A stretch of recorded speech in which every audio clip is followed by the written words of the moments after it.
সবাইকে নমস্কার। আমার নাম মিতুল বাবু। আমাদের দোকানে ঢাকা চক বাজারের সাথে মৌলভীবাজার স্টেশন সেন্টার দ্বিতীয় তলা 3 নম্বর দোকান। এটা কলম তৈরি মেশিন দেখা যায় এখানে। এটা হাওয়া মেশিন, এটা কালি মেশিন, এটা পয়েন্ট মেশিন, এটা অ্যাডাপ্টার মেশিন, 4টাকে এক সেট বলে। কীভাবে কলমটা ভরতে হয় এটা আমি দেখাবো। জাস্ট আমি দেখাতেছি।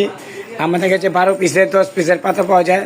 এখানে আপনাদের নাম লিখতে পারবেন, বডির মধ্যে আপনাদের নাম লিখতে পারবেন। কারণ বড় করে এই যে আছে অনলাইনে নাম্বার দেওয়া থাকবে, যোগাযোগ করে আমাদের এখানে চলে আসবেন। কারণ আমরা যে মেশিনটি বিক্রি করতেছি আর 20 থেকে 22 হাজার টাকা। এই মেশিনটা আমরা মনে করেন যে 8 থেকে 10 বছর ওয়ারেন্টি দিয়ে বিক্রি করি। মেশিন একটা উন্নত মানের মেশিন। চিন্তা না করে কলম তৈরি বিজনেসটা চালু করতে পারেন। কারণ এই ব্যবসাটা 12 মাসের ব্যবসা। এটা চলবেই, এটা কোনো মিস নাই। বডিটি বাই করো, কোনো মিস নাই। আপনি টেনশন না করে বিজনেসটা চালু করতে পারেন।